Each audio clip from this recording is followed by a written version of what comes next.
Everyone. Thank you so much for being here. Most of you know, but my name is Jose Garza, and for the last 10 months, it feels like longer, I've been running to be your district attorney. And the last few weeks have been really tough for everyone. I know that they have been for me. For our first responders, for medical professionals, they put themselves in harm's way every single day to keep us safe.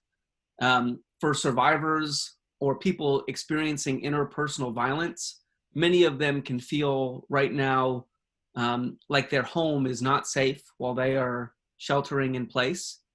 We know that there are people who are struggling with childcare while they attempt to work from home. And we know that there are many people who have lost their jobs over the last 2 weeks and are struggling right now to figure out how they're going to pay the next set of bills that are coming down the pipe. So this has been a really challenging time for everyone. And it's more important now than ever that we do everything we can to take care of ourselves, to take care of each other, to take care of our community. For college students who call Travis County home, I know that this has been a uniquely challenging time. I know that many of you have questions about your health care and whether you'll have access to health care. I know that many of you have questions about housing and whether you'll have access to housing. You may be unsure where or how to get meals. You may feel isolated and maybe not sure where to turn. So today I'm really grateful to be partnering with my good friends, Alex Mead, the president of UDEMS, Kaya Epstein and Ria Basine with the Mutual Aid Collective, and Katya Eresman with Students for Warren. Today, we're going to raise awareness about the issues that all of us are struggling with and make sure that we share some resources with students in Travis County who may have questions about these very same things. And most of all, I think our biggest goal today is to make sure that students who are here in Travis County or maybe at home at some other part of the state, but who are still studying here in Travis County, know that even in this difficult situation, they still have power. There are still steps that they can take. And so we're going to start our conversation with Alex. For those of you who don't know, I'm really excited to be joined by Alex. Alex is the president of UDEMS and a student at the LBJ School. Alex, we've also had a chance to check in with our friend Tobias Witcher at Houston-Tillotson and friends from ACC. And we know that the challenges that students are facing right now are the same across systems. That's a little bit of what we're hearing. So I was wondering if you could tell us a little bit about the challenges that students at UT are facing, and tell us if you're hearing the same thing. Are they the same challenges that other students are facing across institutions? How are they different? What's happening right now? Sure. Well, thank you, Jose. Thank you for being here. So the big problem that I think a lot of us have seen is just a lack of communication from the administration. There's not one singular place that you can go to get answers. And if there is a place to get answers, it's very scattered. And if you're directed to a particular resource, they're often not responding with the level of speed or the level of detail that a lot of us would like. And that one problem has been connecting all of these issues. We've seen this in a variety of different areas. We've seen this with housing, where students were unsure how they could get emergency housing with the university if they didn't have anywhere else to go after the dorms closed. Maybe with healthcare, if they needed access to physical or mental health services while campus was closed. With food, students might have relied on the dining halls and might have been slow to get refunds from the dining services. And also academic issues. If they had classes that were not really adapting very well to the online transition, were increasing the workload unnecessarily, weren't accommodating for students' schedules. And this is stuff that I've seen, obviously, as a UT student, but as you mentioned, at Houston-Tillotson at ACC, we've seen a lot of these same issues happening, a lot of that same issue tying everything together, which is, again, the lack of effective communication from the administration. So I think that is basically a survey of the issues that a lot of us have been facing right now.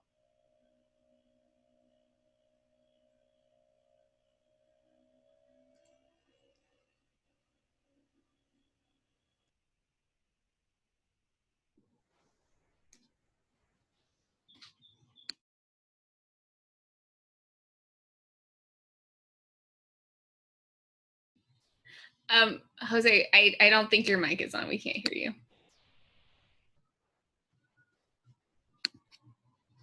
Can you hear me now? Yes. Great. This is organizing in this new world of social distancing, and we're all figuring this out as we go, trying to organize virtually. But Alex, I was just saying, I really appreciate you laying out the issues really clearly for us. For people who aren't students living in Travis County, they probably don't have a sense of the real day-to-day things that you guys are struggling with. So I really, really appreciate that. I want to bring Kaya and Ria into this conversation. Kaya Epstein and Ria Basine have been doing really exciting organizing with the Mutual Aid Collective, working to empower students to find solutions to the challenges that they're facing. And I think the first thing I want to know is, what resources has the university provided? Can you just share with folks a little bit about what the institutions have made available? Yeah, so the university created the COVID response page, which holds updates from the president and the provost.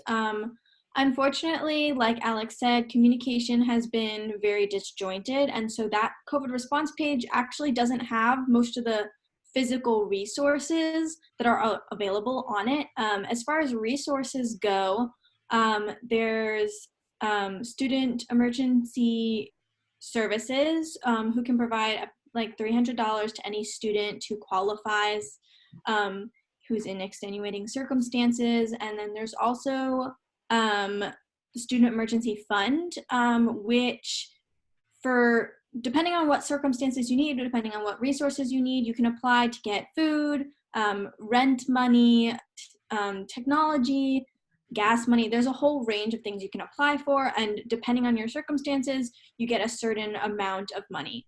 The problem with these resources is that the university did not do a good job communicating that they exist, and did not put them in one kind of hub where students can easily access them. The other issue is that they are very selective, and so even students in like moderately concerning or uncomfortable, vulnerable positions often don't get approved for emergency housing, for emergency funding, just because they don't have all of the qualifications. And so we've just seen that even though resources do exist, they don't serve the whole community in need, and they're also really hard to access. Kai, can you tell us, I know that this information has been disjointed, it's not all in one place, but where would I go, where would I get started if I was navigating the web, trying to find out about these things from the university? Where would I go? What is that website? Do you have that? Yeah, so I can pull up Student Emergency Services website right now, because that's generally a good place to start. That's where you're gonna find links to various emergency services that UT has available during the year. They also have like the UT Outpost, which is like a food pantry for students. Unfortunately, that just closed because of COVID-19. And so ideally we would have kept that open and just come up with a system for, handing out the food that was going to still maintain social distancing. And in the chat, we also have just like the university's COVID response page. So what they've done is linked a lot of different like FAQs. So if you want to look through there, you can as well look at that from the university, at least their correspondence and communication with the students. So that's a little bit about how the system is responding to this crisis. But there's some really exciting things, I think, happening outside the system. So could you guys tell us a little bit about that, about groups, people who have come together to start taking the initiative to help provide resources in this moment? Tell us about what's happening outside the system. So the Mutual Aid Collective of Austin, Texas is just a bunch of students coming together to like fill in those holes that the administration and the university have like not been providing us. So Mutual Aid, like simply put, is just all of us working for a common good to make sure that we're all staying healthy, we're all staying safe during this like pandemic. So it's just like a lot of students just coming together, making sure, giving like resources to each other, working as a community. Some things that we do is like if someone's self-isolating and can't go outside because they're immunosuppressed or they have family members who are immunosuppressed, we have people volunteering to just kind of give groceries, just drop it off the doorstep. We also have students pushing for policy. So Kai and I also work on policy reform for the university. One thing we pushed for was changing the grading system, and with a team of people to make sure it's more equitable and easy for students who are going home to much more like disorganized or like unsafe places at home, or have to act as a caretaker. They're able to focus on their studies, but also focus on their needs at the time. So there's just a lot of importance of mutual aid, just all of us coming together, because bureaucracies, the administration's not working for us, and nor is some government, like our government entities they're kind of falling behind. So us filling in those gaps to make sure we're all keeping each other safe. That's great. So tell me, if I wanted to get involved, how would I do that? Where would I go to be a part of this amazing work? Yeah, so you can, we've just sent in a resource spreadsheet. So first, if you need to get some resources or you need help, you can go ahead and look at that resource sheet. We also just have kids, like students just like DMing us. You can follow us on our Instagram pages. Kai, if you want to talk more about this.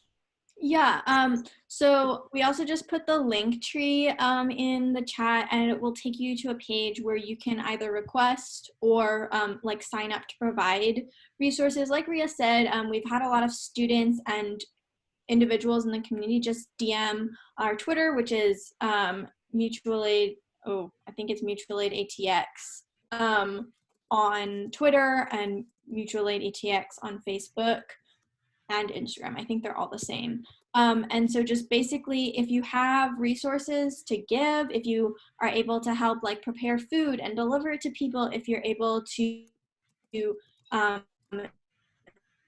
donate, we just got, we have our Venmo up. And so if you want to have some funds to give and you want to Venmo Mutual Aid ATX, that's our Venmo. Basically, if you have anything to give, go to the link tree and you can kind of access the spreadsheet where people are signing up for resources or signing up to give resources, or you can DM us on one of the social media platforms to get involved. One thing that's really important, And one of the go ahead. Sorry. No, go ahead. Mutual aid, it's just important because the basis of it is that, you know, the system isn't necessarily going to provide us the resources we need, but between community members, we can build solidarity and we will be able to come up with the resources we need.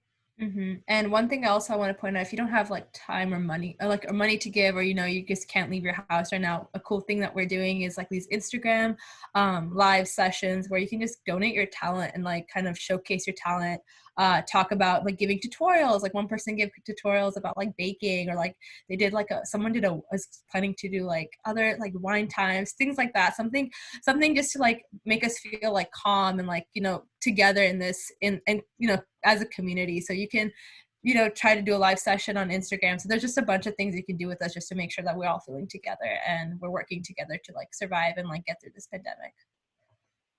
Well, thank you both. And this is really exciting and incredible work. And I think this is in line with the work that I have seen all of you do over the last year. You have all been, you know, just organizing so hard.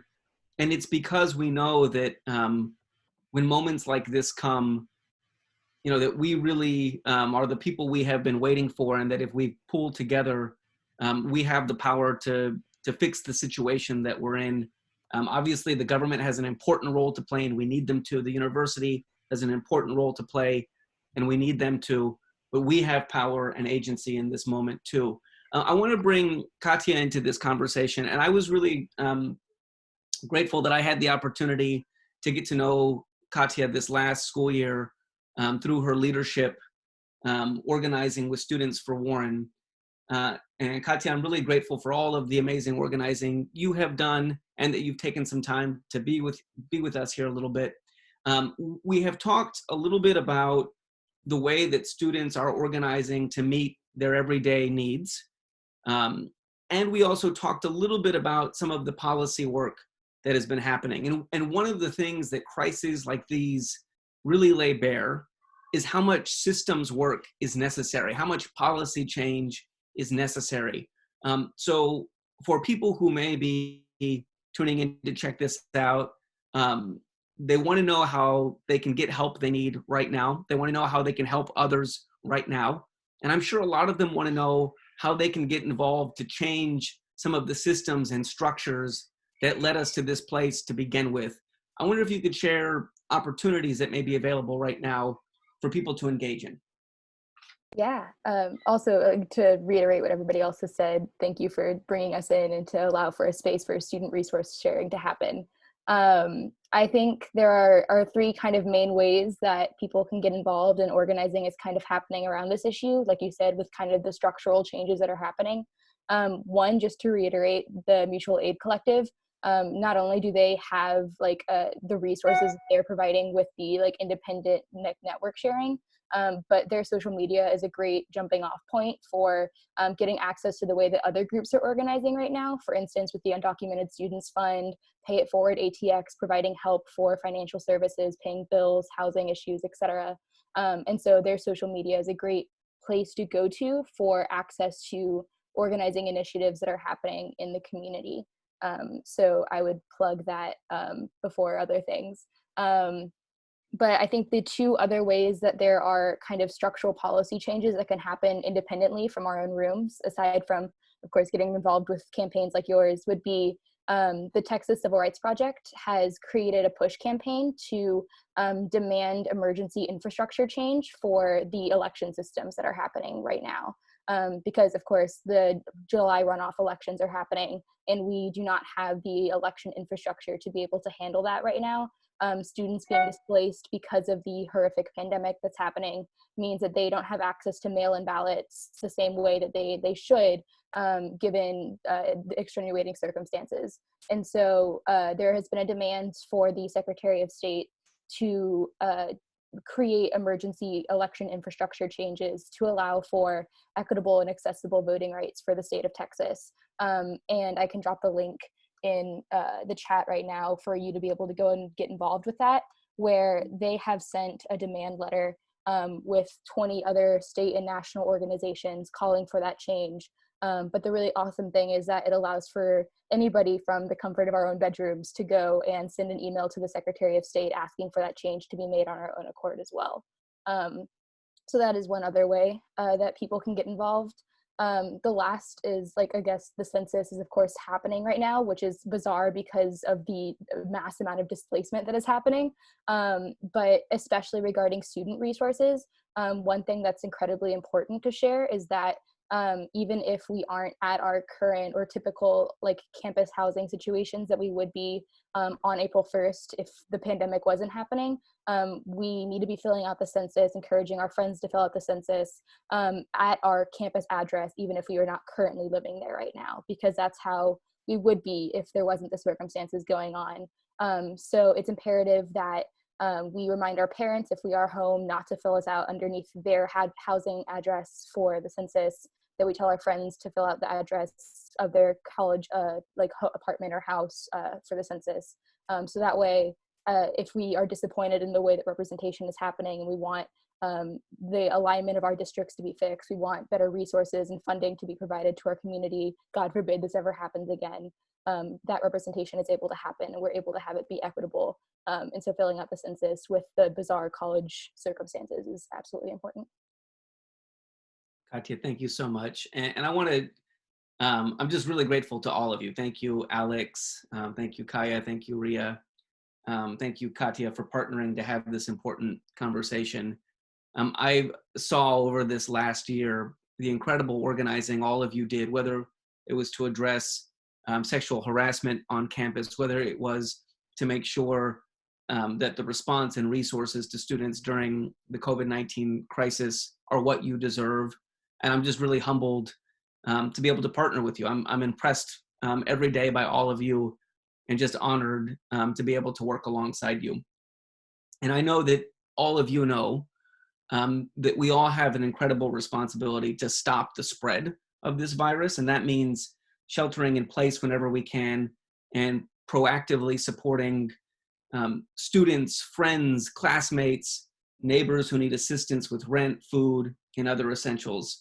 And you guys are an incredibly important part of the fabric of our community here in Travis County. You make our community more vibrant. You make our economy stronger. Students are a really important part of the community here in Travis County. So if you are watching at home, if you are a college student here in Travis County and you don't know where to turn, remember that you still have power in this moment, and there are resources and people who want to help you. Again, my name is Jose Garza, and thank you so much for joining us.